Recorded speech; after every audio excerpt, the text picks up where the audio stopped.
Just to note, Dad, that's 8 goals for Keshi and 15 goal contributions. What season? Yeah, I know. And he's been injured a little bit as well. I know. He has proved to be an absolutely fantastic player. But he's the type of player that we need to look to get in terms of cover and additional, on both wings. He's the type of player that we need, that type of player.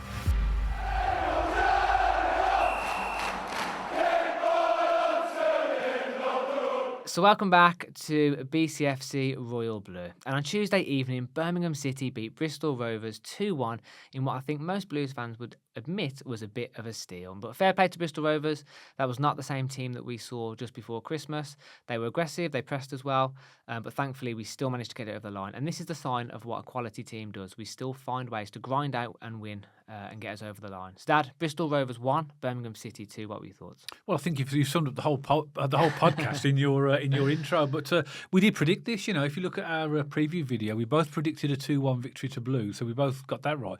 But also as well, we also had this conversation in that podcast about the nature of the teams that are down there, that they'd scrap for everything, and that these were difficult games. And that's exactly as it turned out to be. I think it's a sign for some of the games that got coming up. We've got to learn lessons from this, because as you pointed out, there were times when it was almost like when you was a kid, when you see something scary on the telly, you're sort of watching it behind a cushion or behind the three-piece, because it was, particularly towards the end of that first half and parts of the second half, they had some really, really good chances, and they really, and we were making mistakes as well. I'd say after about 15 minutes, to be honest, when they scored their goal, they kind of didn't really relent from there, did they? I mean, we had spells, we had patches where we got back into the game and stuff, but overall, as I said in the intro, that was not the Bristol Rovers that played us pre-Christmas, was it? They are completely differently set up now. They're quite aggressive on their press. They're aggressive physically. And I think, Dad, it's hard to criticise Blues at the minute. We're top of the league. We still won the game. And I think that is a valid point. We are a quality team in that we can still grind results out. And that's a good part. That's a sign of a good quality team. That's a good skill set to have in your arsenal when you can grind out results. But I think what got to me the most was, I think we got out-battled. They wanted it more. We were second to most balls. They were winning their aerial battles. I felt like for most of the game, big chunks of the game, we were second. Yeah, but they're hovering just above the relegation zone. So every game, there'll be no opposition they can be frightened of, because they haven't got time to be frightened. They're running out of games, and they've got to get points. And we saw again another example, and this is why you've got to give our players so much credit this season, is that the amount of teams that upped their game against us, and they really did, because like you said, Matt, the team that we saw before Christmas at St.Andrews was a shadow of that team. Yeah. And they were fighting for everything, and they you rightly said as well, Matt, they out-battled us at times as well, and that's not like us. No, and I thought that we were quite sloppy at times. But again, if you look at Blues this season, a common theme is Ben Davies and Clara being absolutely solid. And don't get me wrong, they didn't have bad games. They still held their own. I mean, that O'Donker caused them some issues physically, didn't he? He was a strong bloke. He reminded me of, when we played Stockport, Dad, around Christmas, and they had, what's his name? It'll come to me. I always forget his name, but that big, stocky striker, and he was causing us problems there with his physicality. He was similar. He reminded me of that kind of player. As I said, they didn't have bad games, but they did have moments of sloppiness. They did have lapses in concentration, and they caused us some problems from time to time. They did, and I saw some of the social media from Bristol Rovers fans, and even they were saying, like, why can't we play like this every game? And we find these teams play us, they have good games, and I hope this doesn't happen to Bristol Rovers, because they can't afford this to happen. They just go on a bad run after they've played us, don't they? But as it happened, like you said, Matt, the main thing is we got the 3 points, and we've always said before, if we win goals by going off the backside scrappy, we want to play attractive football. Yeah, we want to score loads of goals, but you can do that and still get 3 points, or do what we did and get 3 points. So at the end of the day, give us 3 more points, got us closer to our target. So let's get into the game a bit, Matt. The starting lineup. Kyle Wootton. Oh, Cole Wilson. Oh, okay. It just, the light bulb moment went off in my head. Cole Wootton. I thought you were going to tell me shut then. It wouldn't be the first time, would it? But no, sorry to interject. But the light bulb I was going to ask you a question about the starting lineup. I mean, obviously, it was an unchanged starting lineup from the lineup that started against Shrewsbury a few days earlier.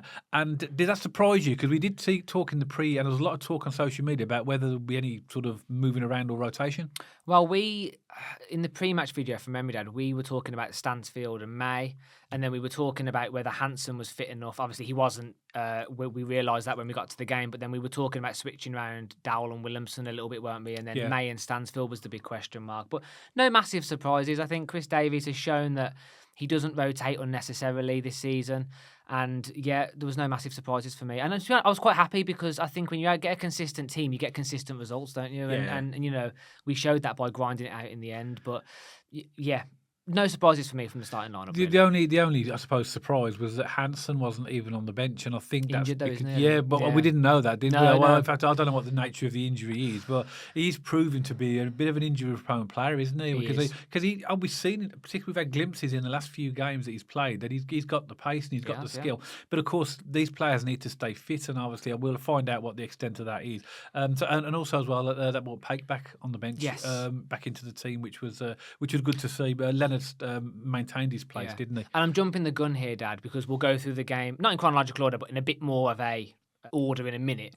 But I think we needed Pake on around half time, I did, because I felt like we were losing the midfield. You know, we didn't have as much control as we normally did in games. And what I wanted to see was Williamson come off at half time, Leonard go in the 10, and then Pake and Iwata being the two centre mids.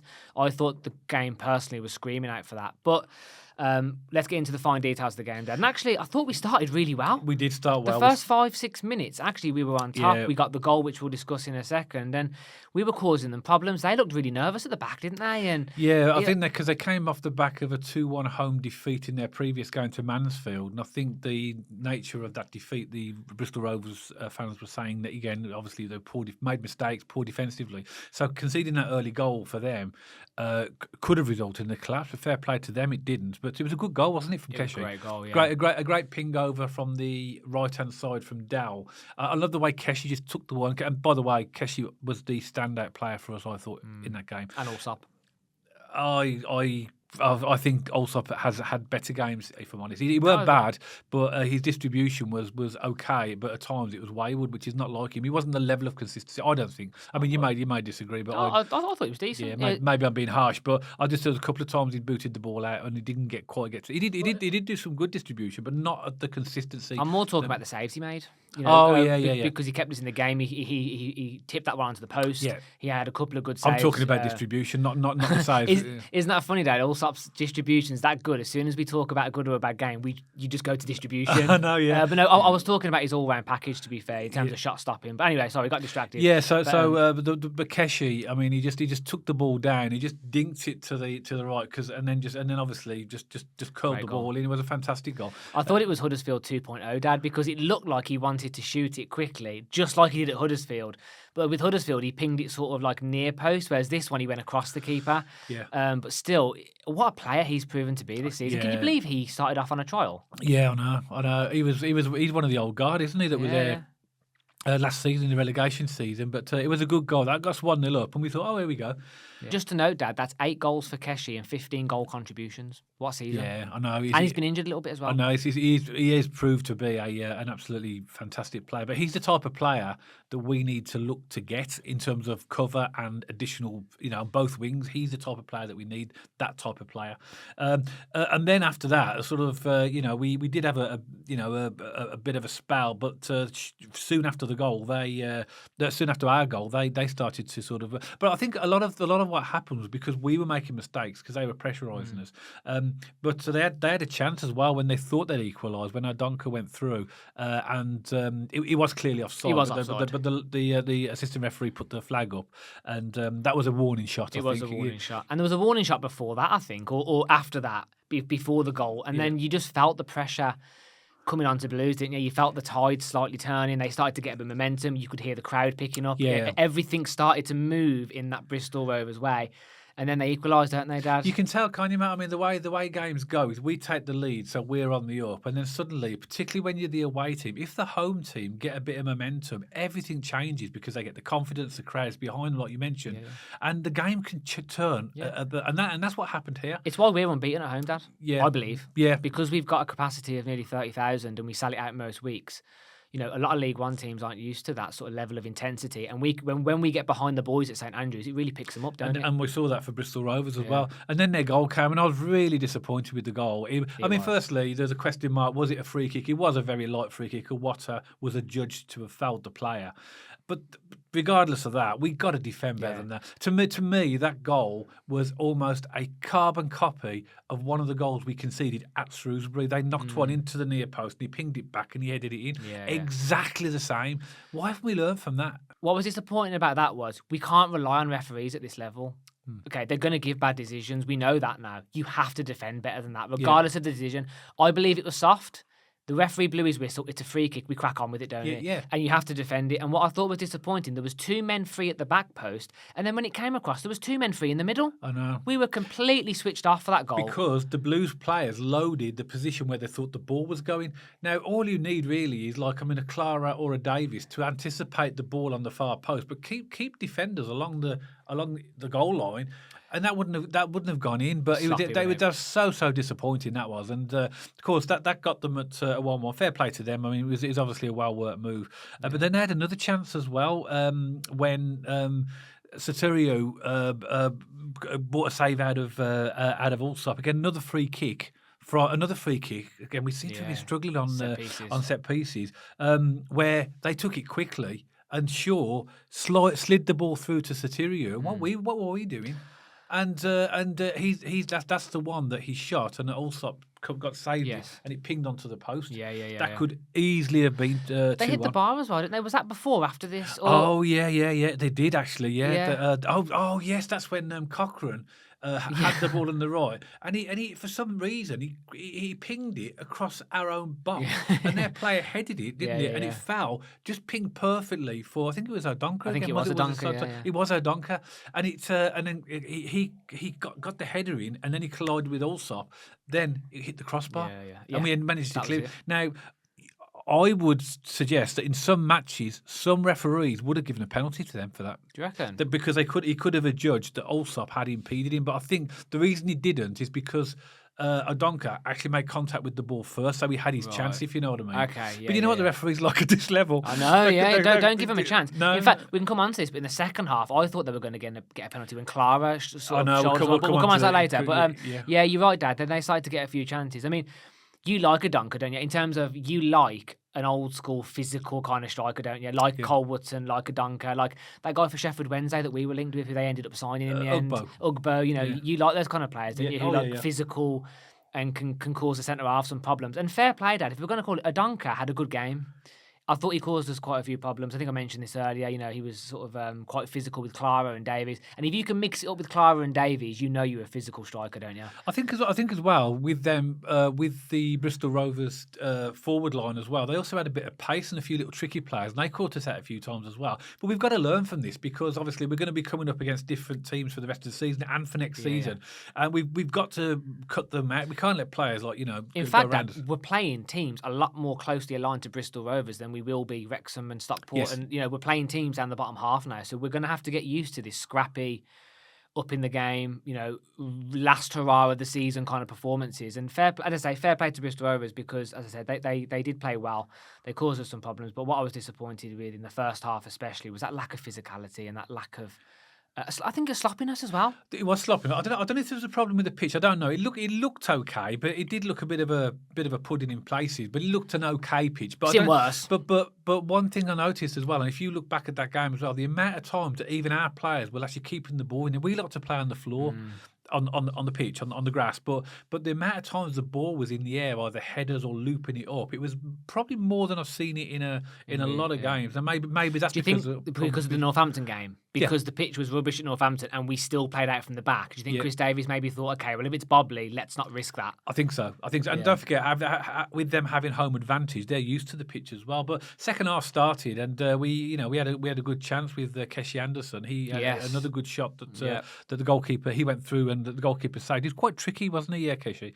And then they had another chance, didn't they? And this is where Williamson basically headed the ball, I think, to Soterio, and had another gilt-edged chance to and to try and get the ball back, but he didn't. And then Allsop raced out of goal, and that's where Soterio knocked it off. That's the one where you saying that Yes. Clara fouled him on the way through. Right, yeah.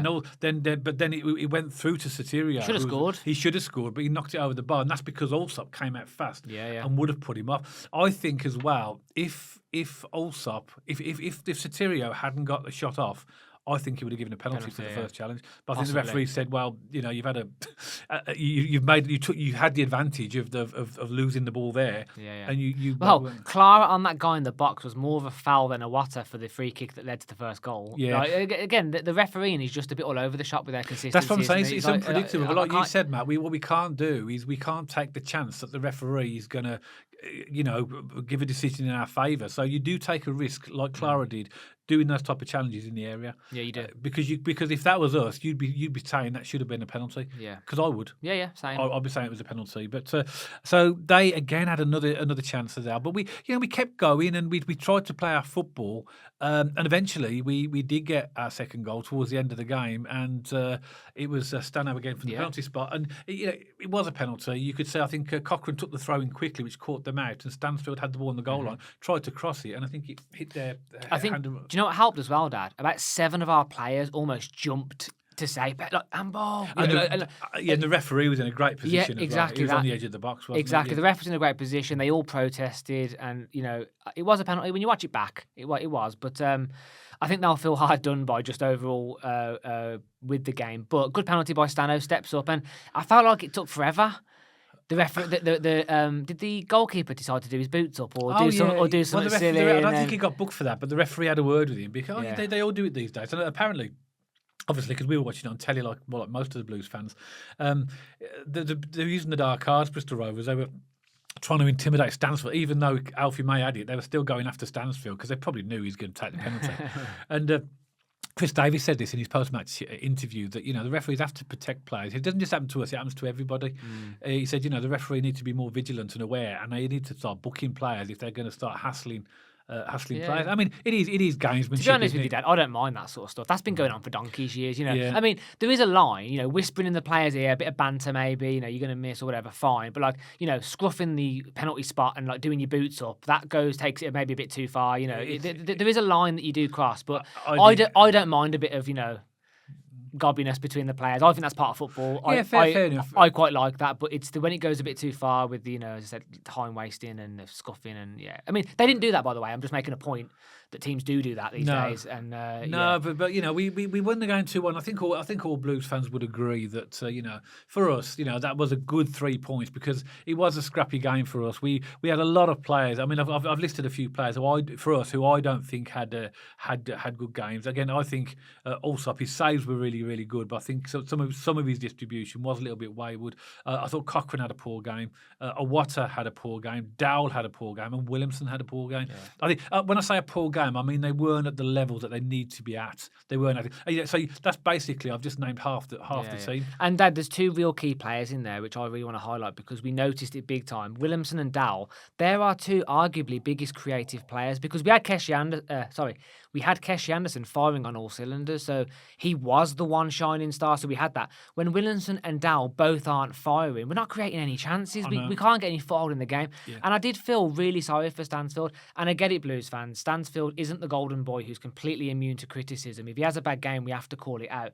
But he's making runs. He's doing this. His work rate's amazing, and he's not getting picked out. We're not picking him out. So a striker's only good as the service he's getting provided, isn't he? You can create chances yourself. You can, impact the game to some extent, but you are so dependent on the balls you get from Williamson, the Dowell little cheeky little dinks or the crosses that are coming in. And I did feel a little bit sorry for him because he has been getting a little bit of flack recently in terms of maybe a little bit of a dry spell. And I think it's a little bit harsh because he's not getting the service. I think the number 10 position in our team, in our style of play, is a key position. It is key. In my position, in my opinion, that should be Dowell. Because Dowell was out on the right. He has been for the last couple of games, and Williamson's been a number 10. Unfortunately, Williamson at the moment, he's not at the levels that we've seen previously. He needs to get back to those levels, but we need a Dowell in that number 10, and that will allow the more creativeness to get more goals. But that's one. I mean, obviously, I suppose with Hansen being injured, if Hansen wasn't injured, he may have been on the left and Anderson on the right, and that could have allowed Dowell to be in the number 10. I think that's our best front three in terms of the attacking mids. I think Hansen on the left, Dowell in the 10, and Keshi Anderson on the right. I Yeah. think that's our best three, just behind the I, striker. I agree, but I think for us, we have to be wary of this game and know that this is exactly the type of team we've got left to play, and these are going to be teams fighting for their life. The Burtons, the Crawleys, Cambridge will be last game of the season. It's probably going to be all over for them and for us by then. Yeah. So anyway, Blackpool as well, pushing for the playoffs. Blackpool, Stevenage, Stevenage, these are all teams that have got something, to prove, something to fight for. And it's the away form that is we have to be more, more ourselves, like we are at home. But overall, at the end of the day, this is about 3 points, and the fact as well that both Wrexham only drew at Cambridge and Wycombe drew 0-0 with Shrewsbury.